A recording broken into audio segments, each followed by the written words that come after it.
1 US Central Time. We're at 115 attendees, so I think we should launch the session for today. I'd like to welcome all of you, wherever you are in the world, whatever time of the day it is, to this, which is the penultimate session of our neonatal hemodynamics lecture series. We've got a very exciting talk, speaker, and panelist session for today that we hope you will enjoy. It will be very, very interactive. But before I introduce our moderators for today, I wanted to actually just share one slide with everyone today. And this is a slide courtesy of Laura Thomas, who's the program coordinator for our Neonatal Hemodynamics Research Center. And 2023 has been another amazing year in the growth of the field of neonatal hemodynamics. The Neonatal Hemodynamics Research Center footprint has continued to expand.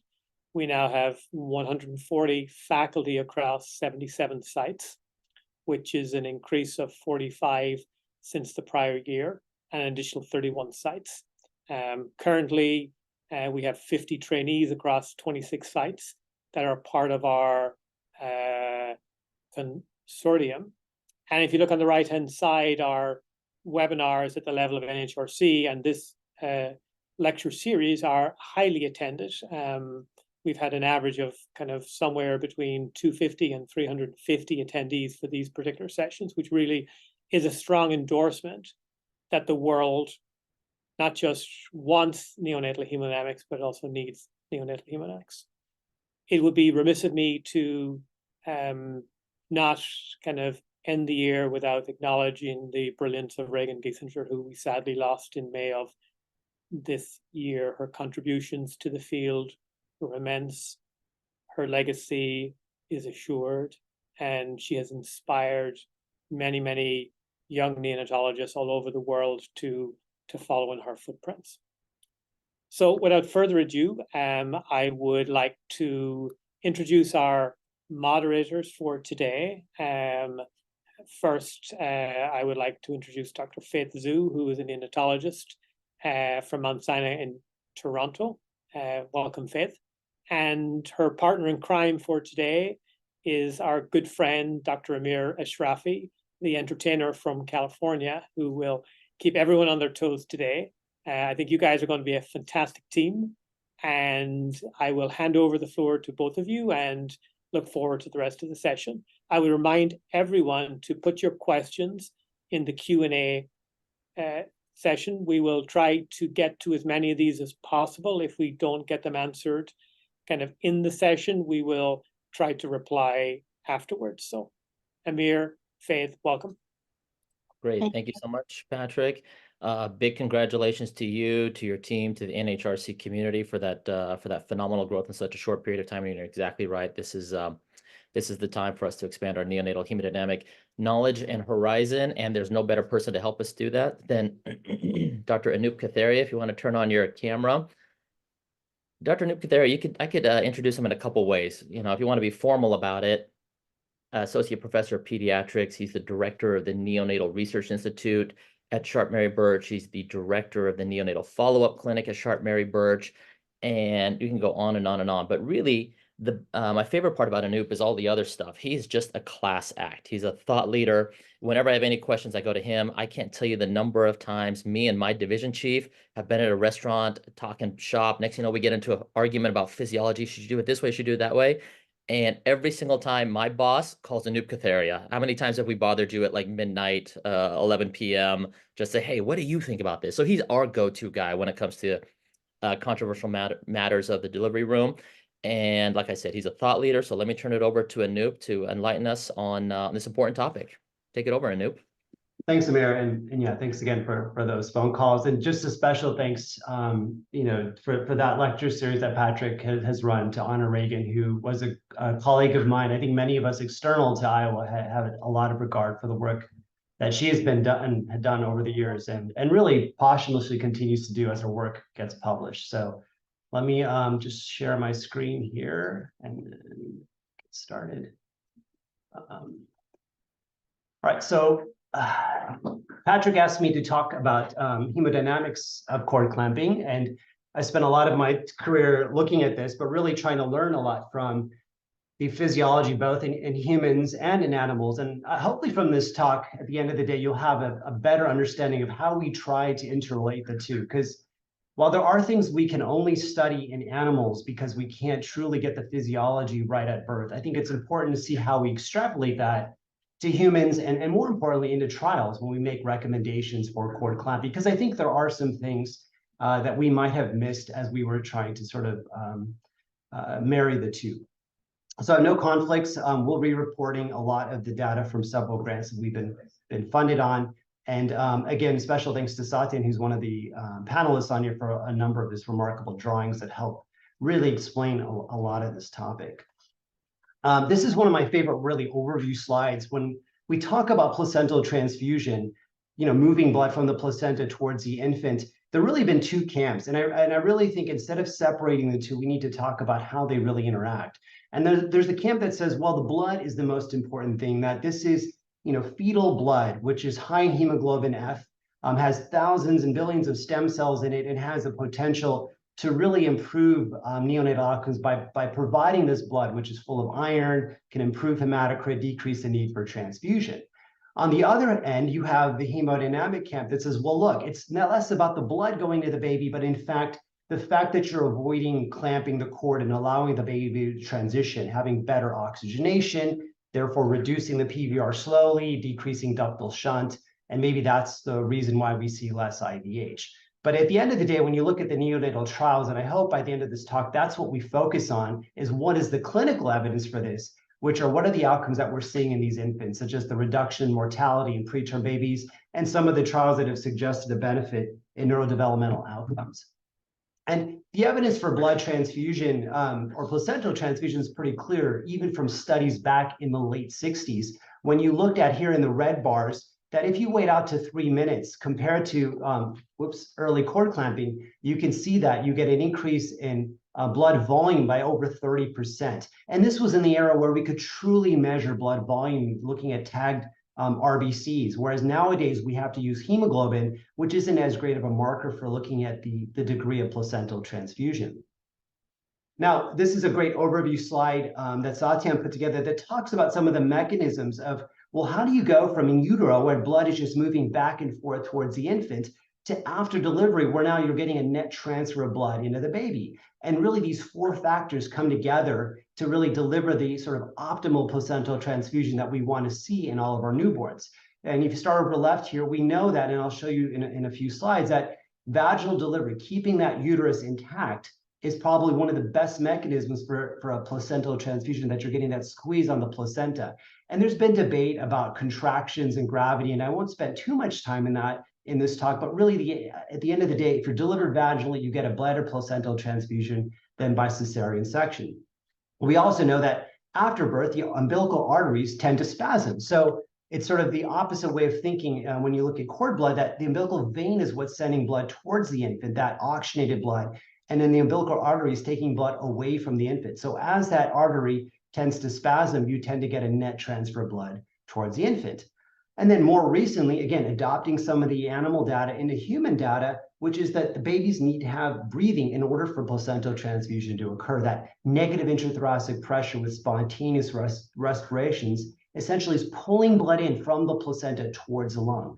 And then lastly, but probably most importantly, you need to have a beating heart. If you don't have a good heart rate or any heart rate activity at all, you're not going to get blood being propelled from the umbilical venous circulation into the pulmonary circulation. So if all these things happen together, you get this nice, pink, healthy baby, and all is well. And we see that every day with full-term vaginally delivered infants. But it's these caveats in the preterm and or other modes of delivery that we really need to get into. Now, the debate about C-section has been going on for quite some time, which is, well, what is occurring during cesarean section? Well, if you look at animal data, and this is from Stuart Hubert's lab in Australia, they've shown that whether you have the baby held above or below the level of the uterine incision, or even looking at the net blood flow, there makes no difference in terms of blood transfer in an animal model during cesarean section, suggesting, in fact, no placental transfusion occurs during cesarean section. Now, there haven't been very good human studies that have been done as of recently, but there's a really older study by Alexandani and the group in the UK that looked at comparing, again, when they could do this method of doing tagged RBC studies and measuring true blood volume in these infants. And you can see here by the letters, the letter V represents a vaginal birth, and the letter C is a cesarean section. Here are vaginal deliveries that got crossed over to cesarean sections by these circles. But looking at blood volume here on the y-axis and on the x-axis, the time to which you delayed cord clamping of the cord, you can see the longer you went out, the vaginal delivered infants are the ones that actually had an increase in blood volume compared to cesarean section that did not have much of an increase. Now, some have said, well, the difference here might just be due to a net shift of blood from the placenta back towards the infant during labor, and in fact, that there is no net transfer.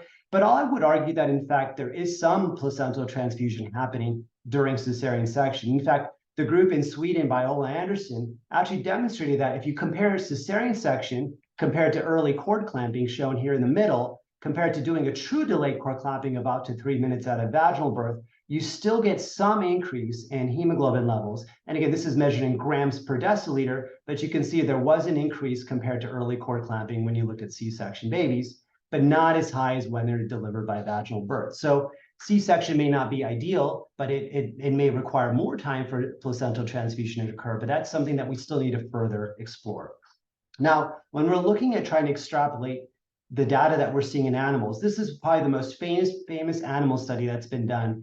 Really had been coined the term that many are now using called physiological-based cord clamping, where they took preterm lambs at a mean gestational age in humans of 26 weeks and said, okay, in one group, let's clamp the cord early and wait 2 minutes and then ventilate these lambs and see sort of how their heart rate and other hemodynamic parameters respond.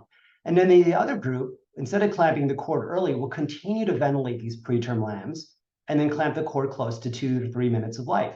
And what they found here was there was a dramatic difference in their heart rate. If you can see in the black circles are the lambs that got early cord clamping compared to ventilating the lambs. And many of us, including myself, thought, okay, look, this is the argument of why we should ventilate preterm babies continuously to avoid this profound bradycardia. Now, shortly thereafter, I would say about 2 years ago, another group in Australia said, well, wait a minute. What if you don't ventilate the lambs or you don't wait to ventilate the lambs as long? So instead of waiting 2 minutes, let's wait just 40 seconds. Because normally when we do early cord clamping in a human, we don't wait 2 minutes before ventilating or providing some respiratory support in babies, particularly if they're apneic. And in this case, these lambs were completely anesthetized. They had no opportunity to breathe on their own.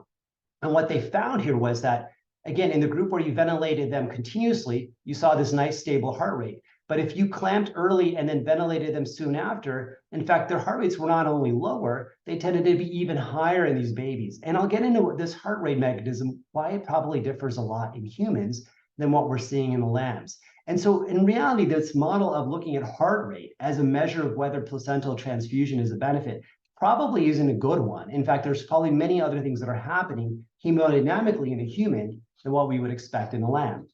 And this gets into the important differences between lambs and humans.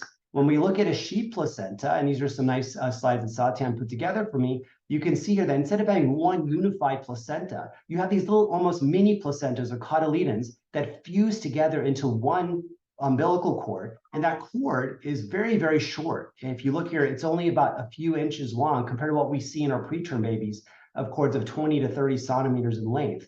And these cords have no Wharton's jelly. They have 2 umbilical veins and 2 arteries.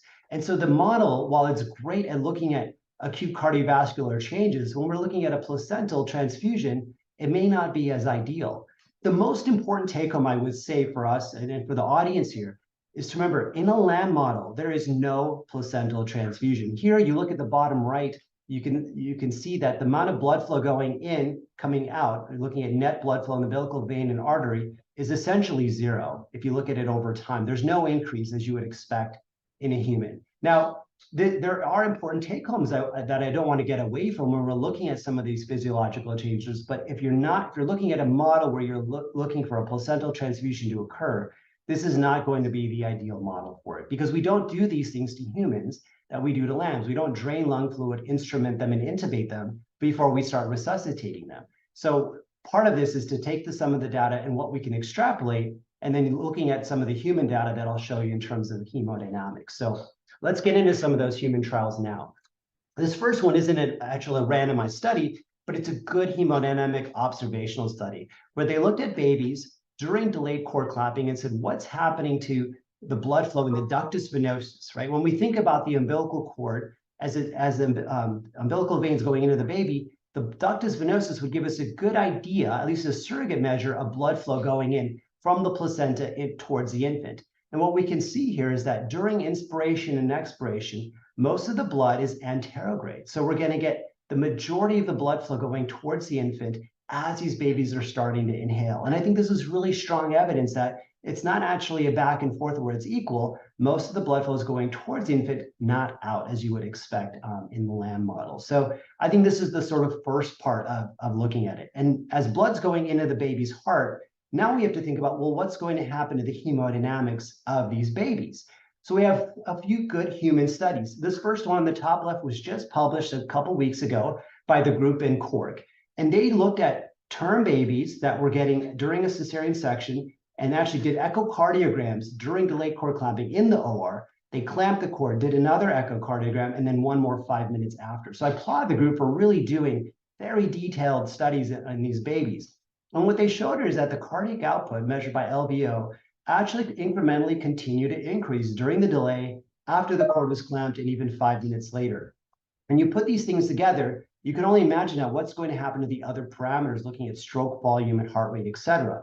Our group in San Diego looked at 20 babies, and we put on this device shown on this baby here called electrical cardiometry. It's not the same as doing an echo, but it measured stroke volume and cardiac output in these infants. And you could see that every minute the baby remained attached to the cord, the cardiac output or stroke volume went up by about 13%. And by 3 to 5 minutes, you can see it was significantly higher than what was at baseline. And then lastly, this group in Egypt did the same thing, even doing it further out, looking at delayed cord clamping showed here in the dotted line compared to early cord clamping. You could see higher stroke volume and cardiac output in these infants. So again, when you look at delayed cord clamping in a human baby, you're seeing improvements in cardiac output, not just a stabilization for what we were seeing in the animal models. Now, when we take it looking at resuscitation with an intact cord in high-risk newborns, babies who need resuscitation, there's been a few studies. One was by our group a couple of years ago, looking at term non-vigorous babies. The group in Australia did another nice trial called the Baby Duck study. And then there have been 2 studies in low middle income countries in Nepal and in India. And all of these studies, interestingly, if you take them, combine them together, you can see that they did show acute improvements. These babies had higher APGAR scores in the delivery room. They had better oxygen saturations in the delivery room. So things that you'd want to see while you're resuscitating babies with an intact cord. And when you look at heart rate, interestingly, the heart rate went down. Again, getting into the physiology, if you're improving cardiac output and stroke volume by all this extra preload, you'd expect the heart rate to go lower. Unfortunately, and this is what we're struggling with the evidence, we haven't seen a difference in clinical outcomes. And so I think it gets into what are we really looking at in these babies and which types of babies we're studying. And I'll use my own study as a criticism. This is a baby that we did intact cord resuscitation on. And you could see here that this is a preterm baby around 28 weeks. And this baby's not depressed. He's not non-vigorous. This baby actually, once you see us start to ventilate the baby's hand is up in the air. He's almost pushing the mask away, saying, like, I don't really need this done. And the baby actually is fine. But what we're trying to do, at least we thought we were, was to try to open up the lungs more while they were getting a placental transfusion, and thereby improving the amount of hemoglobin and then some of the downstream outcomes in these babies. And this is the area that we need to figure out are which babies actually need this done or would benefit the most from it. And I highlight this because while most of us that are in the US are watching this think that this is completely experimental, some of you on this call right now are actually from Europe and other countries are like, this is standard of care. We're already doing this.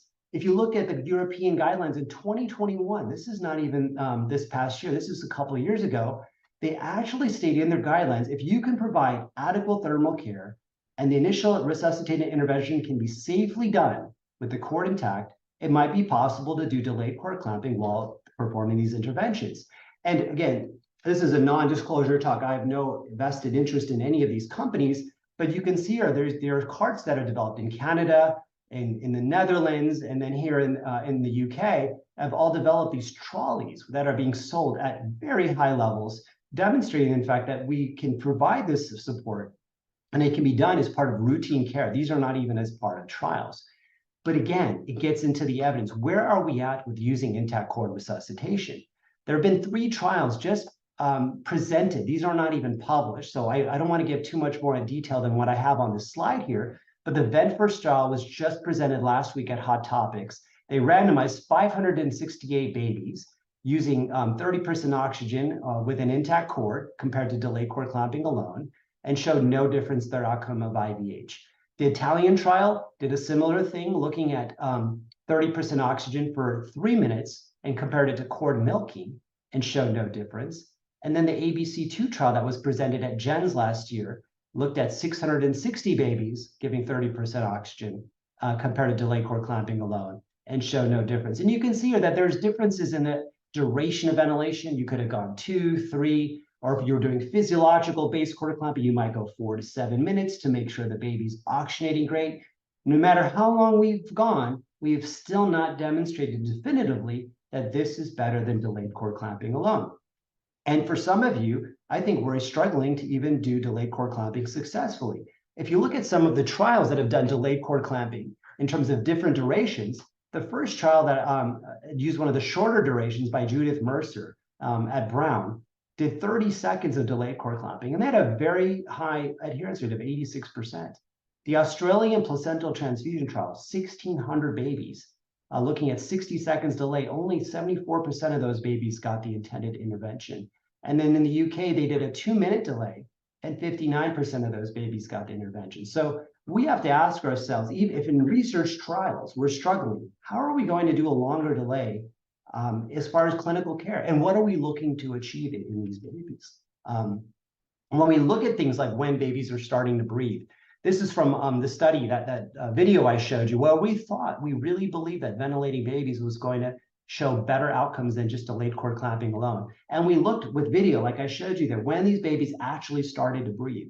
And we saw that at 20 seconds, only about 40 to 50% of babies were breathing. And if you're going to use breathing as a decision whether to continue to do delayed cord clamping or not in preterm infants, I'll say for the most part, you're going to be wrong. You need to give babies time to be able to ventilate on their own by performing stimulation. Because in fact, the stimulation group, or the control group shown in blue here, had the exact same onset of when they started to breathe. And it wasn't until they hit 60 seconds that 90% of these babies started to breathe. And I think that's the part that we really need to figure out, is that we can do this successfully, but what group we think are going to benefit the most. Now, in terms of thinking of the preterm baby, I showed you some good data in term babies, how they oxygenate better with delayed cord clamping. What's interesting that in preterm babies, when you do delayed cord clamping, and we see this a lot, you have a 23, 24 week who comes out, they might be vigorous, crying, even breathing on their own. By the time they get to a minute or so, they sort of stop breathing. They're starting to get apneic, and then you bring them over to the warmer, and their first SAT is lower. And in fact, in our pre-Mod 2 trial, and I'll talk about the milking portion in the second half of this talk, but we saw that the babies who had delayed cord clamping compared to cord milking actually had lower oxygen saturations by 5 minutes. And so if you look at sort of where 5 minutes and this dotted line fall here, it's a good portion of these babies that have lower SATs. Now, I'm definitely not advocating for cord milking because we know it's not safe in these extremely preterm babies. But what are we doing with delayed cord clamping that we could optimize better to improve how these infants are doing? And you may say, well, what's the big deal of having a low SAT at 5 minutes? That's not really associated with anything negative, is it? Well, if you look at some of the oxygen studies, it actually is. Having a low saturation at 5 minutes of life, again, less than 80%, when they looked at all of these oxygen studies, you can see a number of the authors from the Torpedo trial, the PreSox trial, or the RESET trial, all have shown that you're more likely to die or have severe IVH by almost 3 to 4-fold higher if your SAT does not hit 80% by 5 minutes. It's almost like the first early biomarker for morbidity in the delivery room if you cannot oxygenate well by 5 minutes. And I think this is something we have to think about when we're saying, well, we're going to do more and more delayed cord clamping. We're going to go longer and wait to provide support. What does that mean for our babies? Now, part of the issue with delayed cord clamping, as I highlighted early on, is breathing. you're not breathing well, that's not going to necessarily help you with placental transfusion. It may not even help you well with oxygenation. And we know early on in this first minute that we're hoping to achieve delayed cord clamping, that the airway isn't really open a lot. And then this has been shown, again, by this group in Australia, that in fact, when they looked at glottic opening, most of the time it was closed in these first few minutes of life. And it took almost an hour before it remained fully open. And some of the studies by our group, as well as Doug Blake, one of our old fellows, demonstrate that it takes a long time before you actually see color change if you use a colorimetric CO2 detector. And some of the things that contribute to this are low oxygen levels and cold stress. So we need to improve the environment for these babies to allow them to breathe better. Now, this might seem really archaic to some of you listening here, but what about going back to a higher level of oxygen, going back to even 100%? Now, this may seem sort of cyclic to many people, but in fact, this group in Leiden actually demonstrated that you can safely start at 100% and wean babies down fairly quickly. And this initially had nothing to do with cord clamping. This was just routine resuscitation of preterm babies, where in the light blue, they started at 100 and they went down very quickly. So by the time you looked at the first 10 minutes of life, the amount of oxygen exposure in these babies were identical. But what wasn't identical was the saturations in the first 10 minutes. As you'd expect, if you give a baby 100% oxygen, even for a brief moment, and wean quickly, you're likely to saturate better by 5 minutes, where in fact, most of the babies, if not all the babies, were saturating above 80% by 5 minutes of life. Now, the trial didn't have any neonatal outcomes, so this is still very preliminary data. But what was really interesting to me was how these babies were breathing. When they performed respiratory function monitoring on these babies, they got 100% versus 30%, again, just for those first few minutes and then titrated quickly, you can see that their average minute volume or tidal volumes, or even the trends in the respiratory rate, were all higher when they had higher amounts of oxygen. Now, again, this is all happening after the cord is clamped, but what if you did this during delayed cord clamping?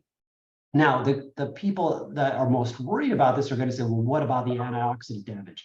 We have lots of evidence showing that this is harmful. Well, they did look at measures of oxidative stress at an hour and at 24 hours, and there was no difference. Now, you could argue that in the Torpedo trial, which was the trial that compared 100% to 21%, a large portion of the babies who died at 21% was from probable early pulmonary hypertension. And we worry about early pulmonary hypertension in some of our preterm babies with respiratory failure. And by the time we give them oxygen after the cord's cut or much later, that might be too late and actually more damaging to these babies than we might have thought.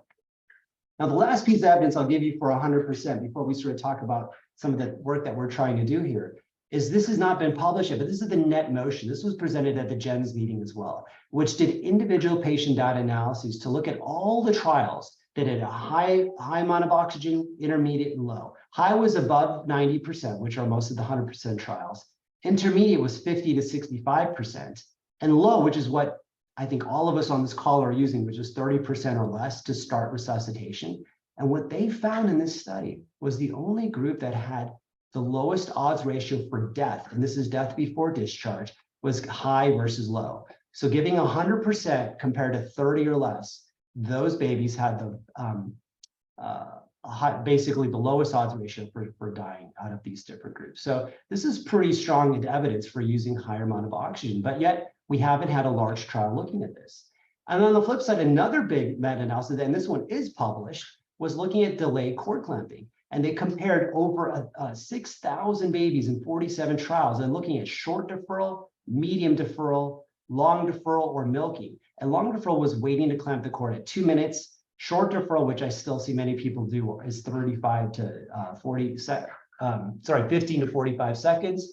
And medium is sort of in between. And the only group that had the highest ratio for reduction of death was long deferral. So going longer is probably going to be beneficial. And so I sort of ask for people to think about, if you can go longer and provide more oxygen, could this be the mechanism by which we provide benefit for many of these babies? And so looking at better placental transfusion and lung aeration, this is a nice schematic from Satyan, including some animal data showing that, in fact, the safest way to give 100% might actually just be on the cord, because now you got this wonderful buffer of the placenta that's going to dilute all of this extra oxygen that may be coming into the pulmonary blood bed, because it's getting diluted by deoxygenated blood from the placenta, causing minimal oxygen toxicity. And you again show that in a lamb model here, showing that the PaO2s do not increase if you give 100% while the cord is intact compared to giving it after, where you overshoot. And you also see better oxygen saturations over here. So I just wanted to have a few minutes to talk about milking, but just really quick, we do have a pilot trial going on right now, led by my mentor, Neil Feiner, along with Satyan and Robin Steinhorn, to really look at whether we can improve oxygenation in these babies by giving them a brief exposure just while the cord is intact for the first 90 seconds, and then clamping the cord and then resuscitating them on 30%. Is that better than just doing 30% oxygen on the cord? And so hopefully more to come with that study. And so just before I go into milking for the last 5 minutes, just some take-home points with resuscitation with an intact cord, that if you at your institution are not doing well with delayed cord clamping, don't focus on buying a bed and doing resuscitation. Focus on stimulation. Get your obstetricians to stimulate babies, because you're more likely to get them to breathe in that sort of first minute than trying to get a bed and trying to extend these things. If you're looking to go longer, out to that 2-minute group, that's where I think providing some oxygen might be beneficial with these babies. And think about whether higher is better, but we still need the evidence for that. And then really quick, let's talk about milking. I think there's been still a lot of controversy about cord milking, which group, what could benefit. Should we do it at all in babies? And I hope I can convince you that while this is the data that we've seen from the animal model, again, if you milk a cord in a lamb that doesn't accept a placental transfusion, what happens? The blood just comes right back. The only way to get blood into a lamb is by aerating the lung. And that's been shown by both the group in Buffalo over here on the left and the group in Australia, that once you start ventilating the lambs, the blood goes in and doesn't come back out. So I think part of this is to try to think about how do we apply this model in babies, because what I really think is happening, even in the preterm babies that had poor outcomes, the first trial we did was a hemodynamics trial. I mean, I started off my career as trying to do echoes on as many babies as I can and making that the primary outcome. And we showed that milking the cord in preterm babies born by section, because a section was a group we wanted to facilitate a placental transfusion, had better SVC flows and RVOs, and as shown, the dotted line had better blood pressure. And as many of you know, we did a large multi-center trial, and what we found was there was harm in babies that had cord milking compared to delayed cord clamping, but particularly in these tiny babies, 23 to 27 weeks, where you see a 4-fold increase in severe IVH.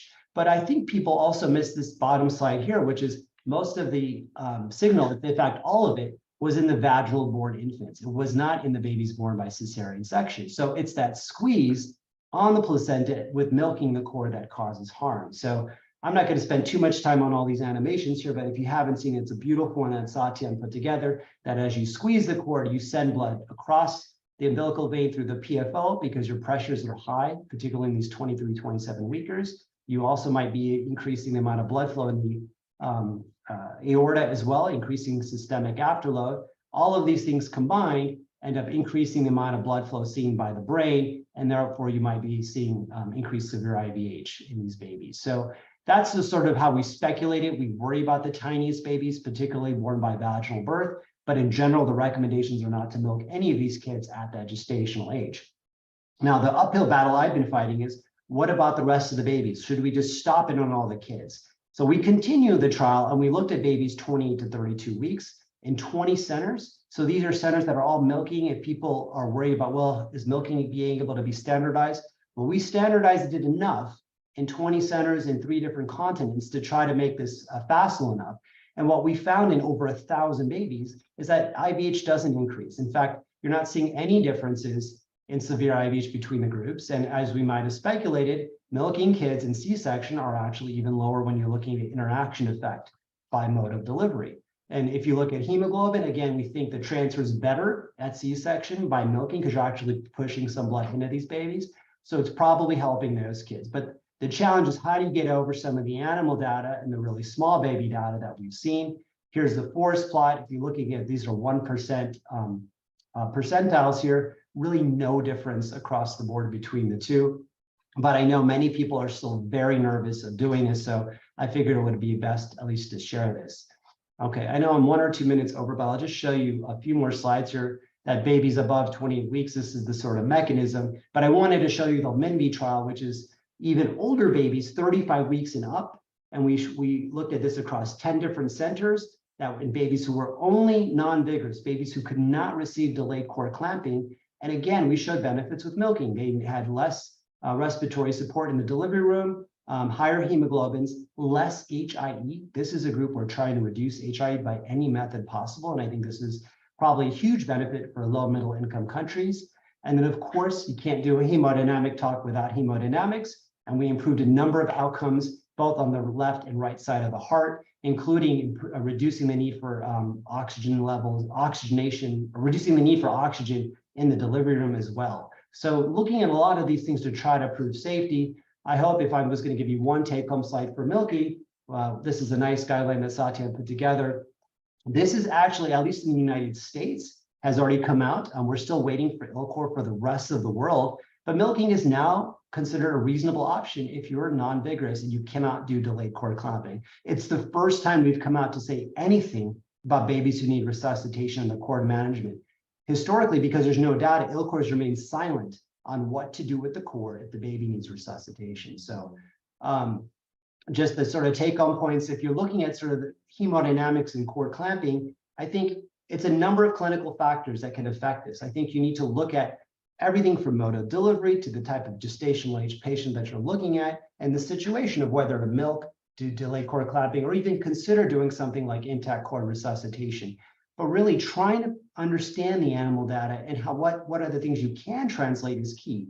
And looking at what we can do in clinical trials that can sort of help us understand the same types of physiology that are happening in these babies. So again, I can't take credit for a lot of this work. Most of it was from all of these people here. A number of our centers and PIs and trialists have really helped us all over the world to collect these data. And of course, my wonderful research team over here on the bottom right could not do the studies without these guys. So thank you to them. Thank you, Satyan, for all your drawings that make these talks so much more fun to give. And I'm sorry, I went a few minutes over. Couldn't help myself, guys. Thank you. Thank you so much, Anup. That was really quite a wonderful talk. I believe everybody will have lots of questions coming up, but in the meantime, I'm going to start introducing our panelists. So we have three wonderful panelists for here today. So I'll start with Dr. Battersby. So Cheryl Battersby is a consultant neonatologist at the Chelsea and Westminster Hospital in London. She's also a clinical senior lecturer in the Center of Pediatrics and Child Health at Imperial College London. And she has a whole wealth of experience and research knowledge using database research and neonatal medicine. And we're really pleased to have her. I believe it's the first time here in our NHRC Pan-American talk. And second panelist here today, we have Satyan Lakshminrusimha. So Satyan, you guys have really appreciated all his drawings, I know, from Anup's talk. And he is the Nancy and Dennis Marks Chair of Pediatrics and a pediatrician chief at UC Davis Children's Hospital. You've heard a lot about his research in the animal model, and his primary focus is about fetal lung changes at birth and disorders of transition, in particular with asphyxia and PPHN. And finally, we also have Audrey Hébert. She's an assistant professor of pediatrics in the neonatology division in Laval University and a staff at Children's Hospital in Quebec. And she has developed a research field in chronic pulmonary hypertension and BPD, and has a wonderful training program in TNE. So we're really pleased to have all of you guys here today. All right, excellent. Welcome, everybody. Anup, phenomenal job as always. Let's start 60,000-foot view and then just get more and more narrow. As you heard from Faith, we've got a phenomenal group of panelists. I'm just going to open it up broadly. What did you hear that you want to amplify that you heard Anup say? And what did you hear that you're like, what he said? I don't know if I necessarily agree with that. That's not exactly how we do things at my institution. Let's just start broad and open it up there to the panelists.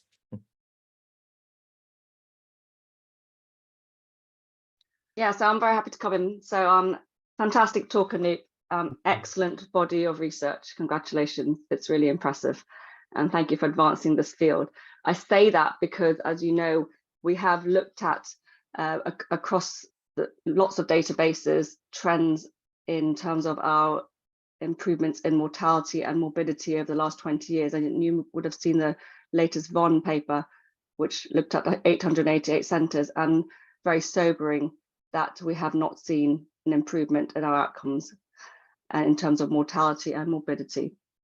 And perhaps it is because we've just saturated the actual limit of our interventions. We know that our antenatal steroid rates are above 80-something%, even in the UK.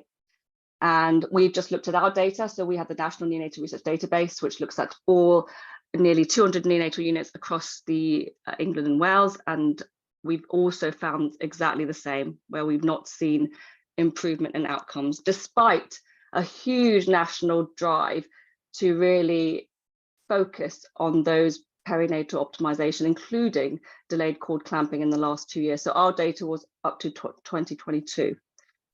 So my question to you is, do you think this is the holy grail of improving outcomes? Because as you know, as you've said quite eloquently and politely, that we haven't quite reached absolute optimization of this. So in the UK, we started cord clamping a couple of years ago, and we know it was extremely poor. It was down 30% for our less than 34 weekers, and now it's improved to about 60%. It ranges now between 40 to 70, and one unit hit 80%. We have a national neonatal audit program here, and we look at their data annually.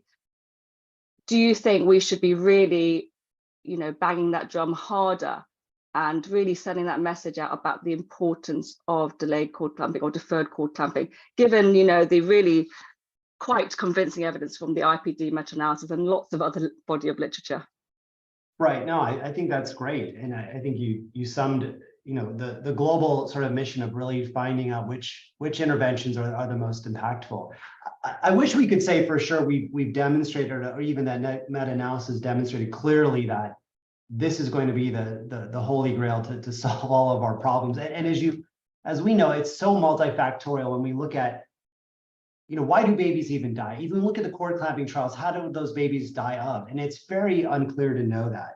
I do think, though, if you look at all the interventions in neonatology, I mean, this is as simple as breastfeeding and washing. So because it's so low tech, because it's so easy to do, it should be on we should treat it the same way.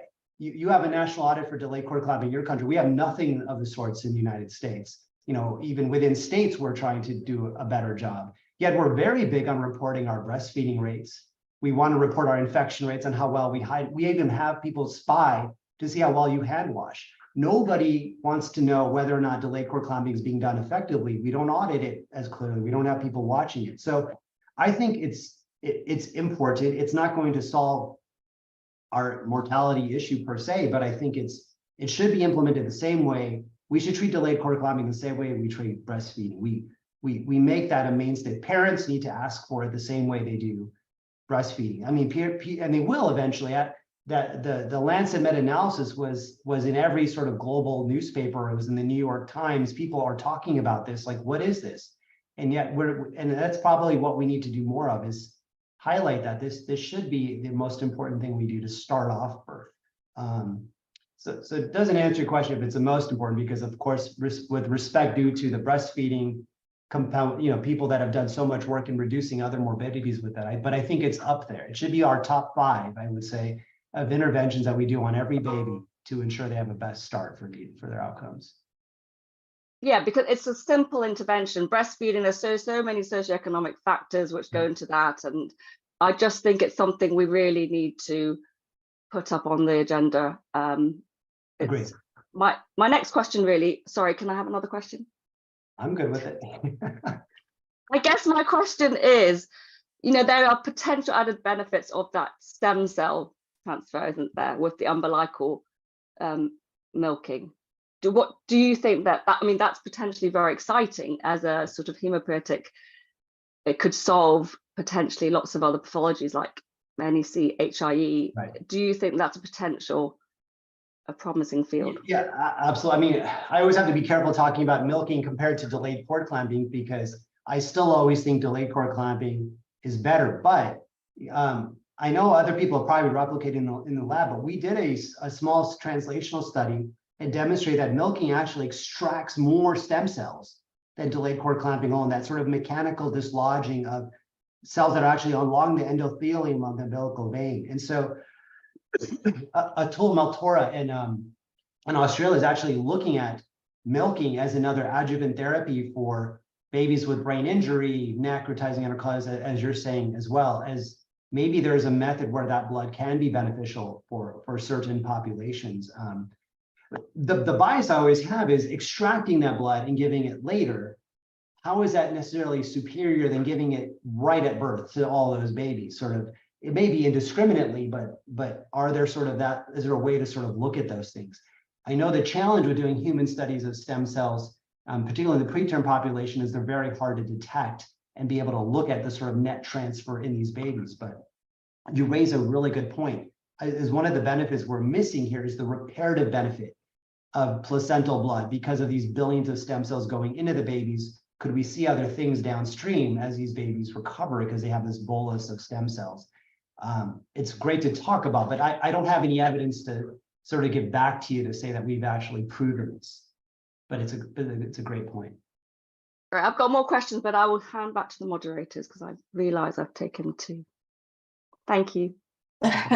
No, those were really excellent questions and really thought-provoking. But we'll take a question from our audience. So we have a question, well, actually, two-part question from Jay Banerjee on our chat. So I guess great talk, very impressive work that you've done, Anup. But I think the questions really here are there maybe some objective measures that we can use to suggest when we should clamp the cord? And then the second part really is about patient selection. Are we selecting the right patient? Should this be individualized as well, depending on the condition of the baby? And maybe I'll first get Audrey to open up this question, and then we can see what the rest of the panel thinks. Well, there's two ways to answer this question. It's a great question, by the way, so thank you. There's the evidence-based answer to that question, and really what is the practical or what people are doing, or what even at the lowest evidence, which is what I think I would do or what I'm doing in practice. So evidence-wise, we've already seen now from one of the trials that I presented that hasn't been published yet, which was looking at markers, and that's the ABC trial that said if you need to have a saturation of 90% or higher with a stable heart rate and stable breathing pattern to then clamp the cord, and that took 5 to 7 minutes. And that still didn't show a benefit. And so presumably, though, that was supposed to be a personalized approach where the sicker baby maybe was on the cord longer than the others. That being said, in a sort of, I'm on call today. If I have a baby that has a tight nuchal cord or has severe bradycardia in his section, if I can reduce the nuchal, leave that baby on, I would want that baby on the cord longer than the baby that came out is vigorous and is moving around and doing well. Now, that is a hard thing to do in practice. Those are the types of situations where you have to be in there, really counseling the OBs and helping them feel comfortable, stimming the baby and giving that baby time. I do think those are the babies that benefit the most, but it's so hard for us to do that in trials. But the answer I gave you, though, was not a heart rate, was not an oxygen saturation or a NIRS probe. It's something just really practical. The babies who are floppy and not doing very well are likely to be more hypovolemic and likely to benefit from that extra blood coming into them before you clamp and cut the cord. So that's generally how I practice, but we have no data that those babies necessarily, other than I'll say our MINVI trial that took non-vigorous babies and milked their cords. That's the only sort of human data that I have at a high level that says that's how I would intervene on those babies. But picking a biomarker like a SAT or a heart rate and waiting, I think this makes it much more convoluted than sort of just looking at the kid and saying, hey, I'm going to give that kid more time. I'm going to actually piggyback on that. I know, Audrey, you were going to go ahead and chime in. I'm going to piggyback on that if you don't mind. In addition to your answer, can you enlighten me? We always talk about, oh, for the non-vigorous baby, let's do A, B, or C. We kind of throw that word around like we all understand what that means. But what does, when you're in the delivery room and you're managing this patient, what does non-vigorous mean to you? How do you define that? And how does that shape your strategic approach, piggybacking on what Anup had just said?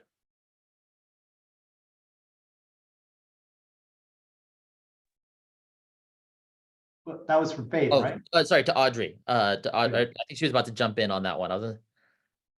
I was actually going to ask the exact same question to Anup. So I'm going to refer to Anup, saying how do you define non-vigorous, right? Because I think that's a challenge, maybe to you versus to me. And I think that has a huge impact of how much you wait. And I do agree these patients probably benefit the most. And I think it's such a challenge when you have a baby who doesn't seem to be breathing, is not a good tone, not crying, and then to kind of keep not clamping, it's difficult. So I'm actually going to ask that question. And then I have another question for Anup as well after. So Audrey, I mean, the biggest thing, like, okay, so when we go to deliveries, say for let's start with preterm babies, particularly the tinier ones, because babies under 28 weeks, or as you go lower, the anxiety of the obstetricians tend to go up. Most of the babies that come out, they're not always breathing, but they always have generally good tone, or they're moving around. And those are babies that our reflex should be to continue to let them stimulate and let those babies breathe on their own. It's the babies that are completely floppy that I think make people the most nervous. But I would argue preterm babies, they don't get sectioned and they're completely asphyxiated. It's those term babies that we end up having to worry about, that are limp, they're asphyxiated, not doing well. I'm not saying it doesn't happen in the preterm babies, but the majority of them just need time to start to breathe. And I think in those kids, as long as they have good tone, I would just keep delaying and stimulating them. Don't worry if they haven't cried yet. And I wish I had more time. I have another video of this baby who was like a 25-weeker who had good tone but did not cry, and the OB was getting ready to clamp, and I'm in there waving him off, and at 54 seconds the baby makes a little cry and everybody relaxes. But tone should be your #1 driver to continue to stimulate. And the term babies, I think if they have poor tone, that's where it gets tricky, because they might be asphyxiated. And then does delay help those kids? How long can the OB wait? That's why we've said, well, if I can't do intact cord resuscitation, I think milking those kids tends to happen. But in both groups that I gave you, term and preterm, I really say tone is the one that I think makes people the most nervous and you should really act on. If they're not breathing or their color looks bad, I would continue to do what you're doing. So. And can I follow up? I'm going in a different direction, but I'm kind of taking the lead on Amir's first question. So you did talk about oxygen a lot during your talk, which was very interesting, like high oxygen. And we always report the outcomes of IVH mortality, but in preterm infants, when you give this high oxygen, you did mention pulmonary vasodilation, like that's going to have the impact, right? What about kind of the short-term outcome on these preterm infants about PVR, like the risk of pulmonary hypertension, PD? Okay, I can't be the hemodynamic expert and not talk about PDA, right? Like what are the impact? Because I feel like we don't often talk about that, but I mean, it could also potentially be beneficial for these patients. Like if you're going to help their transition and lower PVR in preterm infants, like that might be beneficial as well. But I feel like we don't talk a lot about that in most studies. Right. What's your opinion? Well, I'm excited. Well, we'll see. We do have this study that we are doing. We just put together an abstract for the PAS meeting that looked at 80 babies at an echo at 6 to 12 hours of life, looking at RV, LV function. And, you know, I used to be, and I still am, a very basic sonographer, but some of our sonographers are really good at doing some of the advanced imaging. So we'll show tissue Doppler and some of the other things. And I think you'll be intrigued to know that there are some important effects that are happening on the heart, even at 6 to 12 hours of life in these babies when they're getting exposed to higher oxygen. The flip side is it too much? If you give them oxygen, you drop their PVR too quickly. And I think I saw a question in the chat. Is that negative? And I think that gets into your question. Are we creating a large PDA? Are these babies going to be flooding their lungs? You know, has that increased your risk for IVH? And I think that's where you need the clinical trial component as well. So I think this study will be a good physiological study. We're looking at NIRS, echoes, and a whole bunch of measures to sort of iron out the hemodynamics in this pilot before we roll it out into a larger RCT. Perhaps I can piggyback on Audrey's question about the high oxygen. Maybe I'll direct this to Satyan. In terms of, you know, one of the sort of pilot studies that you guys did on INO during transition, maybe you could you sort of talk a bit about that potential role of nitric oxide or high oxygen in transition? Well, I don't want to get into nitric oxide now, Faith. It's a controversial topic, but what Faith is referring to is brief use of inhaled nitric oxide in the delivery room to enhance transition. But let me get back to the original question. I think there was a beautiful comparison between breastfeeding, breast milk, and delayed cord clamping that both Anup and Cheryl did. I just want to point out that both breast milk and delayed cord clamping were meant for late term and term infants who are coming out of vaginal delivery with vigorous crying. And also that's what we use. And just like we need fortification for an extremely preterm infant who is on breast milk, we need something else over and above delayed cord, deferred cord clamping for extremely preterm infants. And the question is, what is that? And that's where the physiological based cord clamping with some degree of waiting for respiratory effort or some kind of respiratory support or increased oxygen, as has been shown by Doxy that Anup and we are investigating, or milking. So all these things are being investigated for that purpose as to what else does an extremely preterm baby need to enhance placental transfusion, unlike a crying term baby. So getting back to the specific question of pulmonary vascular resistance, there was a question by Dr. Ram earlier in the chat. There are studies from way back in the 1960s where Bill O and his colleagues literally went to newborn nurseries and catheterized the umbilical cord and pushed the catheter all the way into the ductus and measured pulmonary arterial pressures and showed that babies who had undergone placental transfusion had higher pulmonary arterial pressures for the first 6 to 12 hours of age, clearly indicating that this extra volume does contribute to slightly higher PA pressures compared to babies who don't get placental transfusion. So the point is that there are so many factors influencing PVR, one being just the blood volume itself. It also could be higher crit that you see in some of these babies. But the purpose of using high oxygen for a brief period of time is purely based on the fact that the primary determinant of pulmonary vascular resistance is alveolar PaO2. And if you transiently increase alveolar PaO2, you tend to decrease pulmonary vascular resistance and improve flow into the pulmonary circulation. And the moment you clamp the umbilical cord, whenever you end DCC, you turn the FiO2 back to 30%. So you can't really leave the baby on high FiO2 for long, because once you clamp the cord, the dilution effect that Anup was talking about is gone. So I think for a short period of time, we hopefully believe that benefits outweigh risks, but only time will tell what the answer is. But we have to be cautious as to how fast the PVR drops. There are clear indications that using too much of nitric oxide in an extremely preterm infant, if you drop the PVR too much, that might actually promote the ductal shunt, as you rightly pointed out. And as Audrey was saying, a huge left to right shunt across the ductus is not good in a very young preterm infant that can put the baby at risk for IVH. So there has to be a balance between all these factors, and only time will tell with all these studies as to what the right approach is. And for the time being, we are hoping that combining a very short period of high FiO2 during the period of transition along with DCC might do the trick, but we'll have to wait and see how things pan out. That was a fantastic insight. I know that Dr. McNamara has a question. Do you want to ask it, Patrick? Oh, thanks, Amir. Actually, I want to latch on to what Satyan said there.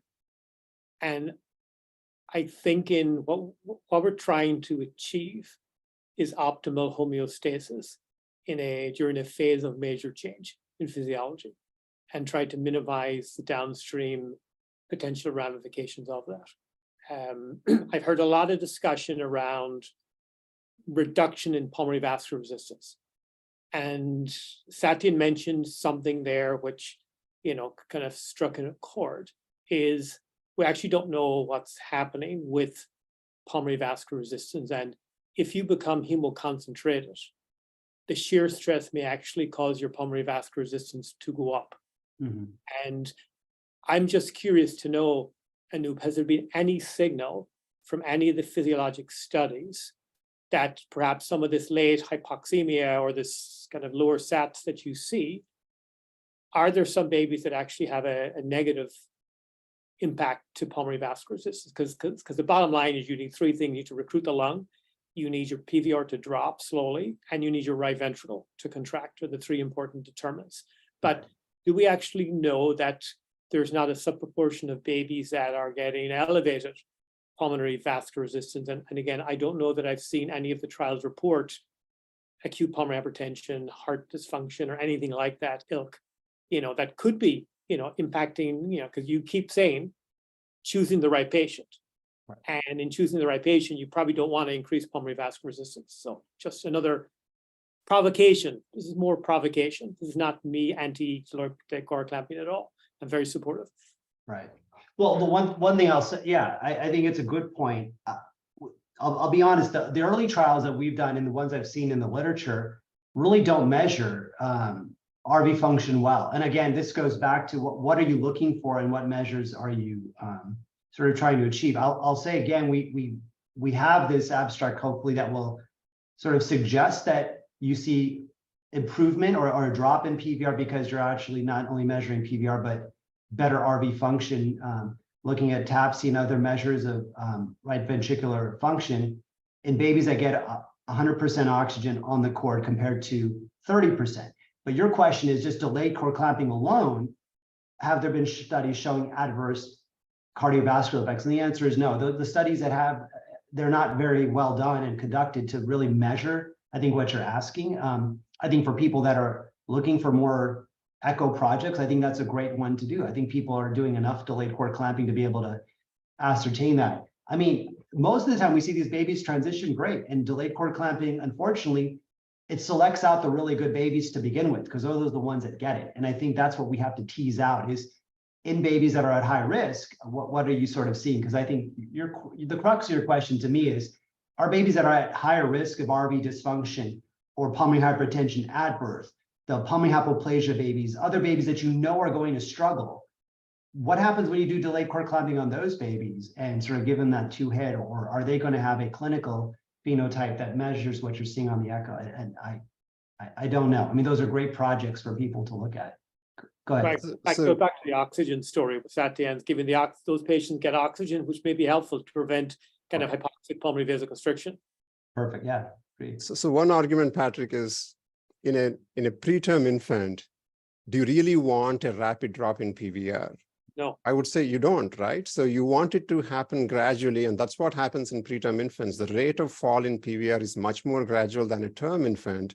And I would like to argue that the way deferred cord clamping partially acts is by delaying the rate in drop of PVR, thereby limiting a left to right shunt across the ductus. And that could be one of the mechanisms as to how it prevents intraventricular hemorrhage. Yeah. And so that slow fall in PVR might be physiological, and that's probably what nature designed for preterm infants. And DCC further slows this process, and that might be a protective mechanism. Yeah, I couldn't agree more. It aligns with how I think as well. Thank you, Seth. It also probably stops people from jumping and putting a face mask on and causing bradycardia and apnea. Just giving the baby some time.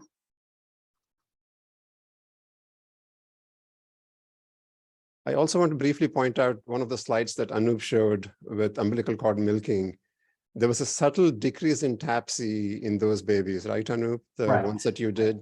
It was a small, significant, but a very small decrease in TAPSE, suggesting that might also be a factor in a high crit, a high blood volume can transiently increase PVR, but no study has shown a higher incidence of PPHN with deferred cord clamping, partly because higher oxygen carrying capacity has such a miraculous help. It helps in such huge ways in babies with PPHN, so that's a big help.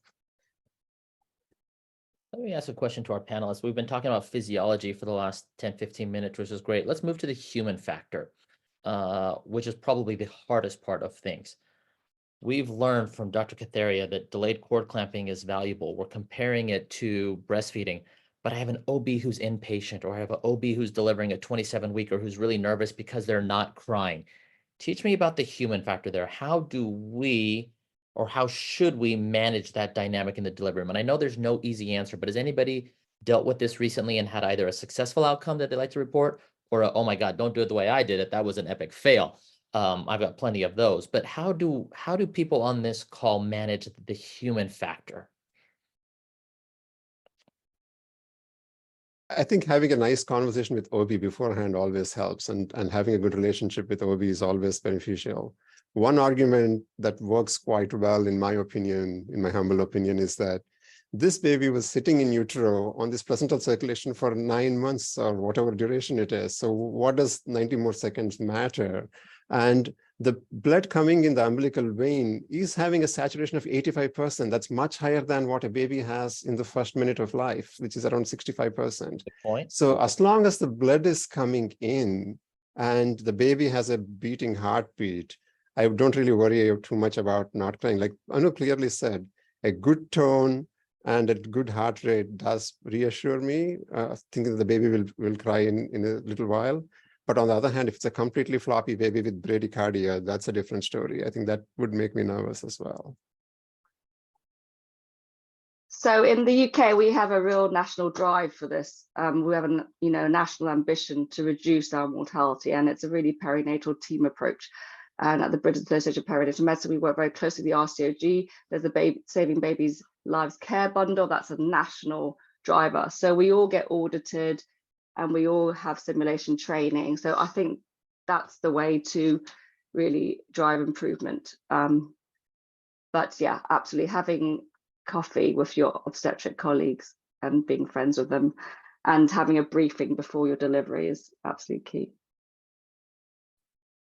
Yeah, I agree that I think the briefing is key. And then we ended up putting that on the neo's responsibility. So it's actually the neonatology team now that calls if we clamp or not. So we're actually watching the baby and then we tell the OB when to clamp. So we feel that we've improved our delayed cord clamping because it's not so stressful. So the OB kind of just listens to whatever we decide. I love that. And the reason I love that so much is whenever you get to difficult decisions, there's often deferred responsibility. Whoever speaks the loudest is what's going to happen. But if right from the get-go, this is our responsibility, we're going to make the call, this is the logic by which we do it, and there's a process, I love that answer, Audrey. Sorry, take it over, Faith. I think we have a question from the chat box from a couple of the audience. So this is more about what's been recently published in a Japanese technique of sort of having a longer piece of cord and strip with a single stripping of blood to the baby. Maybe I can just ask Satyan what he thinks of this particular practice. Is this something that, given the evidence that Anup has already demonstrated, is this something that is one that you may consider? Given the evidence that Anup has shown and the stance taken by ILCOR and NRP, it's tough to go anywhere near milking in babies less than 28 weeks of gestation. But it's hard to argue against Japanese long-standing evidence of cut cord milking, which is very different from intact cord milking. One big difference is that Ryan McAdams and others have shown that with intact cord milking, with every milk, you literally pump in somewhere close to 17 ml of blood, if I'm correct. And then if you allow for placental refill to fill the cord back, you can pump a large amount of blood. On the other hand, once you cut the cord, the amount of blood that you are giving to the infant is much more limited. So I don't know if that's the reason why Japanese have such advantage. But in this day and age, given Anup's pre-mod trial data and the stance taken by both NRP and ILCOR, recommending cord milking in babies less than 28 weeks will be very hard. And I think it's worthwhile not doing it outside clinical trials. And I guess my final question for all three panelists is, what about babies with congenital heart disease, in particular those with duct-dependent lesions? Any thoughts on how you approach these type of babies? Yeah, no, that's a really good question. I think there's a real paucity of research in that, and I think Anup's been involved in some of the planned studies. Is that right, Anup? Yep. Yeah, we're so Carl Box and I and Kevin Hill from Duke are doing a multi-center trial. We have about 20 centers, some in the US and Canada, it's only babies with critical congenital heart disease that get randomized to delayed cord clamping versus early. And it's a sort of morbidity score to look at post-op survival and complications. The idea of if you transfuse enough blood going into surgery, better adaptation, can you see a better outcome? So I do think that trial will hopefully help. I think right now it's a mixed bag. Some providers are comfortable doing a 60-second delay. Like in my institution, we didn't even have to ask our obstetricians; they were just used to doing that. But I do think in babies who are quite blue, intact, septum transposed, those types of patients, people get nervous. So can we provide some data that there's benefit there? So that is a study we're excited about launching. Hopefully next month. So we should be getting our first patient in. I mean, one point from physiology is that we all think of fetal hemoglobin as something where the curve is shifted to the left. The thing to really remember with fetal hemoglobin is that during hypoxemia, fetal hemoglobin is much more capable of delivering oxygen. That's what it was designed to do. It was designed to work in a situation where the arterial hemoglobin is 25 to 35 millimeters of mercury.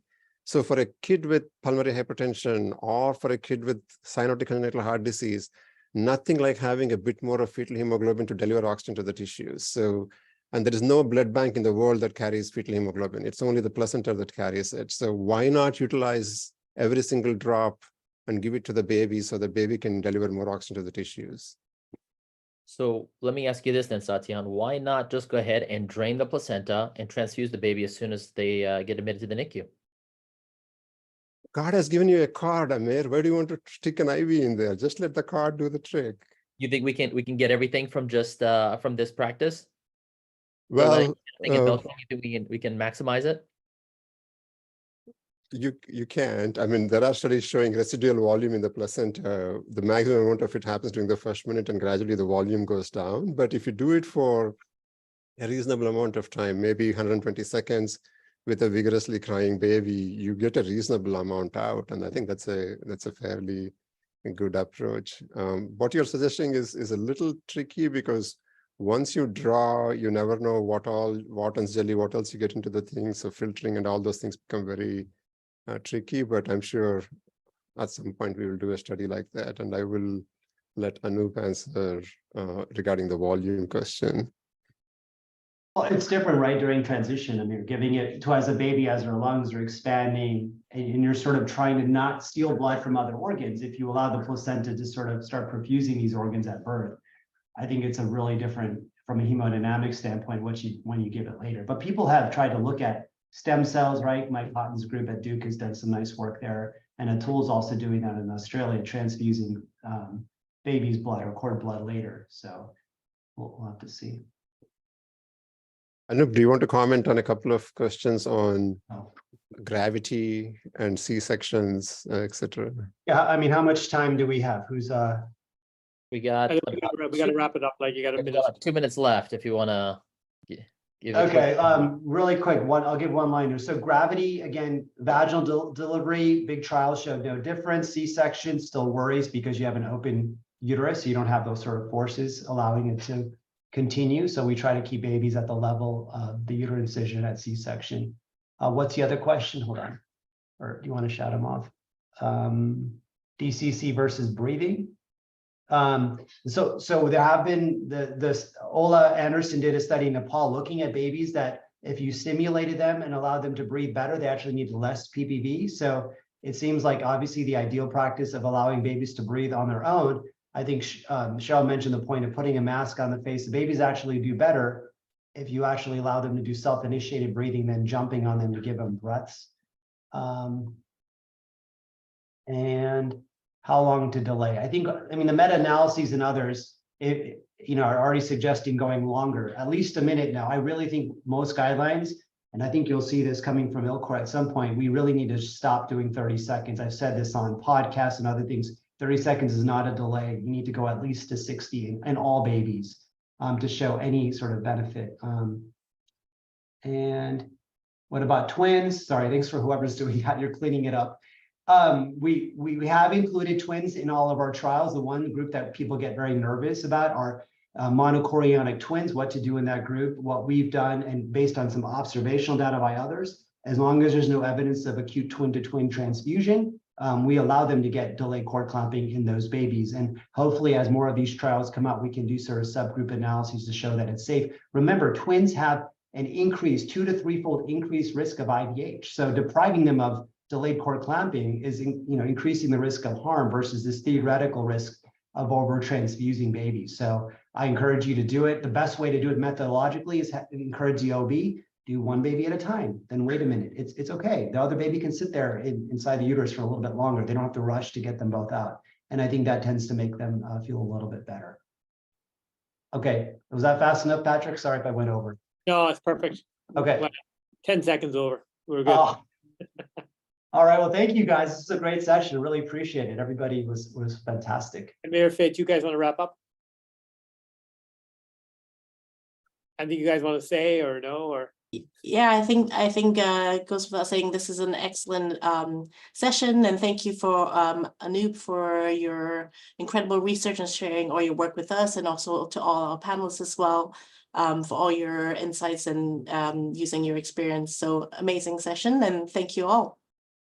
Thank you guys. Great job. Amir and Faith, thank you, and have happy holidays and a wonderful New Year, Holidays, everybody. Thank you very much. Wishing you Merry Christmas. everyone. Merry Christmas.